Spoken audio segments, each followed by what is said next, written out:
Assalamu alaikum wa rahmatullahi wa barakatuh. Barkanmu da warhaka, barkanmu da sake kasancewa da ku a cikin wani bidiyo namu na yau.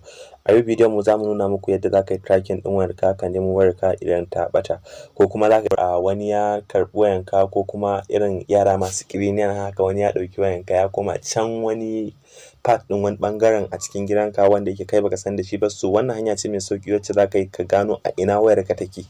Zaka gano location din wayarka, ka gano a inda wayarka take, kuma ka bibiye ta ko da a ce ma sace ma ita akai. So wannan hanya ce mai sauki. Da farko dai zamu shiga a cikin Google ne domin mu je mu nuna muku yadda zaka yi ka nemo wayarka da kanka. So wannan hanya ce mai sauki.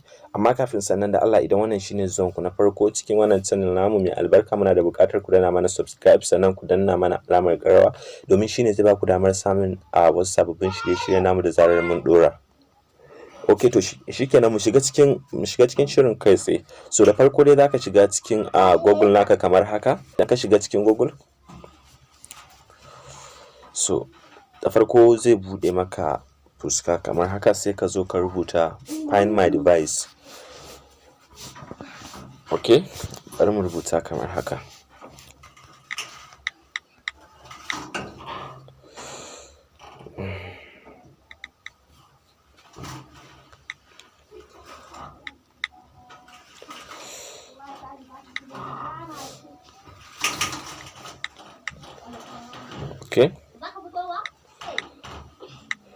Okay, gashi nan find my device. To sai mu tafi site kamar haka. So idan ka zo zai bude maka fuska kamar haka.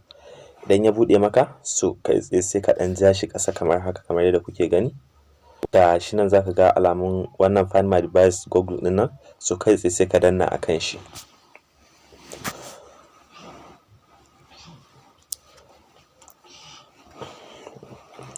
Okay, so gashi nan yana bude ma. So gashi kamar yadda kuke gani, kai tsaye gashi nan ya fara bude mana. So za ku ga cewa gashi nan ya bude mana kamar yadda kuke gani. So wannan ita ce fuskar da zai bude maka. Idan ya bude maka wannan fuska, gashi nan za ku ga cewar ga map nan a nan ƙasa. So amma ya kasance cewar wayarka da akwai account da akwai Gmail account akanta, kun gane. So za ku ga cewar gashi nan already dama mun riga mun yi login din namu akan Google. So gashi nan za ku ga cewar gashi nan ya bude mana, ya nuna mana a inda wayar mu take. So kun gani ga alamun wayan nan a nan tsaki, za ku ga cewar nan gurin shine alamun inda wayar mu take. Idan ka je ka ci gaba da zooming ɗinta kana budewa, zai nuna maka har inda wayar nan take. Haka zaka tafi kana zooming. Idan kuma ka dawo kana rage zooming ɗinsa kamar haka shi ma zai nuna maka. Gashi nan dai kamar yadda kuke gani, gashi nan. So kun ga abu na farko, wayar mu ta nuna tana Kano ne. So gashi nan dai za ku ga idan kana zooming zai nuna maka har inda kake. Haka kuma ko da a ce wayar bata nan, duk inda take to insha Allah wannan waya za ta nuna maka. So daga nan kuma za ku ga cewar ga shi nan network din da yake amfani akan ta shine Airtel. So kuma ga adadin ma charging da yake akan ta a daidai wannan lokacin. So abu na farko da zaka yi idan kana so ka gano a ina wannan wayar take, nan kuma ga sunan wayar shine Vivo 2015. So zaka ga cewar gashi nan kasa inda aka rubuta play sound din nan. Idan kana so wayar ka ta bayyana, ko kuma karshen ta kama ajiye ta a daki ne ka rasa inda ka ajiye ta, so zaka danna kan wannan play sound din kamar haka. Idan ka danna, wayar nan za ta kara har sai ta bayyana kanta. Yanzu misali bari mu danna kaɗan ku ji yadda za ta ringa yi. Misali,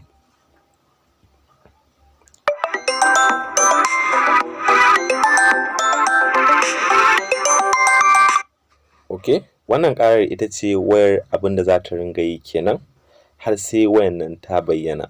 So abu na biyu kuma a ƙasa shine, okay, to abu na biyu kuma da zaka yi a nan gurin, gashi nan inda aka sa secure device nan kamar haka. So za ta iya kasancewar kuma wayan ta gama ringin ɗinta ba ɗaga ba. So wannan abu ne domin neman maslaha tsakaninka da wanda ya daukar maka waya. Abinda zaka yi masa, akwai nan gurin secure device nan da kake gani, zaka shige shi wannan zabi na biyu. Idan ka shiga sai ka rubuta masa test kamar haka. Yanzu misali idan ya riga ya satan ma wayan nan, so kuma da akwai muhimman abubuwan da kake so a cikin wayan nan, za ku iya ciniki da shi, ko kuma ka gaya masa cewar nawa zaka biya shi ya dawo maka da wayanka. Yanzu misali idan ka je zaka tura masa test, zaka danna kan secure device din nan kamar yadda kuke gani. So nan gurin sai mu rubuta abin da muke so mu rubuta domin wannan rubutun ya bayyana masa. Misali bari mu sa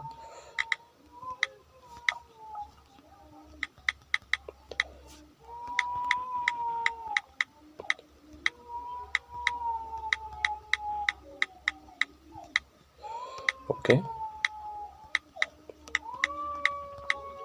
So za ka iya rubuta masa wannan gashi nan, don Allah nawa zan biya ka ka dawo min da wayata.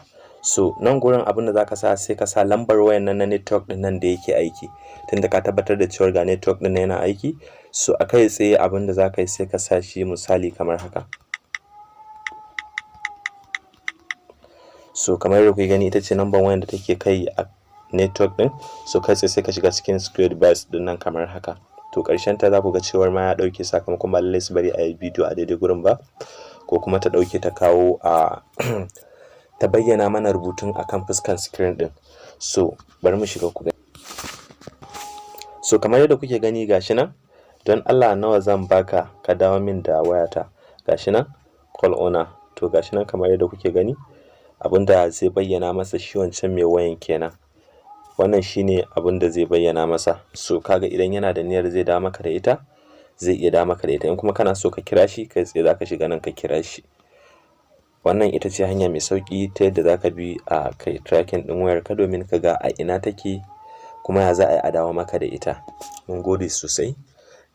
Da Allah kar ku manta da danna mana subscribe akan wato wannan YouTube channel din namu mai albarka, da danna mana kuma alamar like akan dukkan bidiyoyinmu da kuka kalla. Mun gode sosai, ku saurare mu kuma a cikin wasu bidiyoyin namu na gaba.